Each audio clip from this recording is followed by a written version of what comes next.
ಉದಯಗಿರಿ ಪ್ರಕರಣ ನಡೆದ 10 ದಿನ ಆಗ್ತಾ ಇದೆ. ಇನ್ನು ಬರೀ 16 ಜನ ಮಾತ್ರ ಬಂಧನ ಆಗಿದೆ. ಪೊಲೀಸರಿಗೆ ಯಾರಾದರೂ ಅಡ್ಡಿ ಮಾಡ್ತಾ ಇದ್ದಾರೆ ಅಂತ ಅನಿಸ್ತಾ ಇದೆ. ಫೆಬ್ರವರಿ 10ನೇ ತಾರೀಕು ಉದಯಗಿರಿನಲ್ಲಿ 1000ಕ್ಕಿಂತ ಹೆಚ್ಚು ಜನ ಪುಂಡ ಮುಸಲ್ಮಾನರು ಸೇರಿ ಪೊಲೀಸ್ ಸ್ಟೇಷನ್ ಮೇಲೆ ದಾಳಿ ಮಾಡಿ, ಪೊಲೀಸರ ಮೇಲೆ ಕಲ್ಲು ತೂರಾಟವನ್ನು ಮಾಡಿ, DCP ಕಾರ್ಗೂ ಕೂಡ ಕಲ್ಲು ಬಿಸಾಡಿ ವಿಧ್ವಂಸಕ ಕೃತ್ಯವನ್ನು ನಡೆಸಿದ್ದಾರೆ. ಇದರ ಬೆನ್ನಲ್ಲೇ ಮರುದಿನವೇ ವಿರೋಧ ಪಕ್ಷದ ನಾಯಕರಾಗಿರುವಂಥ ಆರ್ ಅಶೋಕರು ಸ್ಟೇಷನ್ನಿಗೆ ಭೇಟಿಯನ್ನು ಕೊಟ್ಟು ನಾವೆಲ್ಲ ಸ್ಥಳಕ್ಕೆ ಹೋಗಿದ್ದೀವಿ. ಪೊಲೀಸ್ ಇಲಾಖೆಗೆ ಇವತ್ತು ಆತ್ಮಸ್ಥೈರ್ಯವನ್ನು ತುಂಬುವಂಥ ಕೆಲಸವನ್ನು ಮಾಡಬೇಕಾಗಿ ಬಂದಿದೆ. ಆ ಕೆಲಸವನ್ನು ಪ್ರತಿಪಕ್ಷವಾಗಿ ಭಾರತೀಯ ಜನತಾ ಪಕ್ಷ, ವಿಶೇಷವಾಗಿ ಆರ್ ಅಶೋಕರು ನಾವೆಲ್ಲ ಮಾಡಿದ್ದು.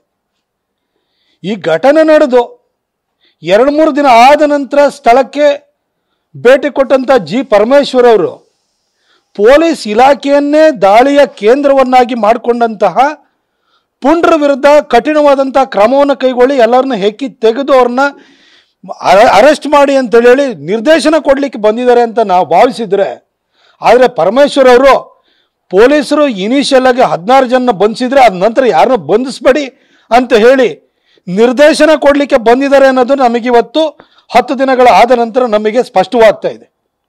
ಪರಮೇಶ್ವರ್ ಅವರೇ, ನೀವು ಗೃಹ ಸಚಿವಾಲಯದ ಚುಕ್ಕಾಣಿಯನ್ನು ಹಿಡ್ಕೊಂಡು ಈ ರಾಜ್ಯದ ಕಾನೂನು ಸುವ್ಯವಸ್ಥೆಯನ್ನು ಕಾಪಾಡುವಂಥ ಪೊಲೀಸರ ಮತ್ತು ಪೊಲೀಸ್ ಠಾಣೆ ಮೇಲೆ ದಾಳಿ ಆದರೆ ಆ ದಾಳಿ ಮಾಡಿದವ್ರನ್ನ ಅರೆಸ್ಟ್ ಮಾಡಬೇಡಿ ಅಂತೇಳಿ ನೀವು ಸೂಚನೆಯನ್ನು ಕೊಟ್ಟು ಹೋಗ್ತೀರಿ ಅಂತಂದರೆ ನೀವು ಆ ಪದವಿನಲ್ಲಿ ಮುಂದುವರಿಲಿಕ್ಕೆ ನಿಮಗೆ ಯಾವುದೇ ನೈತಿಕ ಹಕ್ಕಿಲ್ಲ. ಹಾಗೆ ಸಿದ್ದರಾಮಯ್ಯ ಸಾಹೇಬರಿಗೆ ಹೇಳಲಿಕ್ಕೆ ಬಯಸ್ತೀನಿ, ಈ ರಾಜ್ಯದ ಮುಖ್ಯಮಂತ್ರಿ ಆಗಿದ್ದೀರಿ. ನೀವು ಹಿಂದೆ ಮುಖ್ಯಮಂತ್ರಿ ಆದಾಗಲೂ ಕೂಡ ಮಲ್ಲಿಕಾರ್ಜುನ ಬಂಡೆ ಇರ್ಬೋದು, PSI ಜಗದೀಶ್ ಇರ್ಬೋದು, ಅಥವಾ MK ಗಣಪತಿ ಇರ್ಬೋದು, ಈ ರೀತಿ ಪೊಲೀಸ್ ಅಧಿಕಾರಿಗಳೇ ಅನುಮಾನಾಸ್ಪದವಾಗಿ ಸಾವನ್ನಪ್ಪಿದ್ದು, ಕೊಲೆ ಆಗಿದ್ದನ್ನು ನಾವು ನೋಡಿದ್ದೀವಿ. ನಿಮ್ಮ ಮೂಗಿನ ಕೆಳಗಡೆ ಮೈಸೂರು ಇದೆ. ಇಲ್ಲಿ ಮದುವೆಗೆ, ಮುಂಜಿಗೆ, ಬೀಗ್ರೂಟಕ್ಕೆ, ಬಾಡೂಟಕ್ಕೆ ಎಲ್ಲ ಬರ್ತೀರಿ ನೀವು.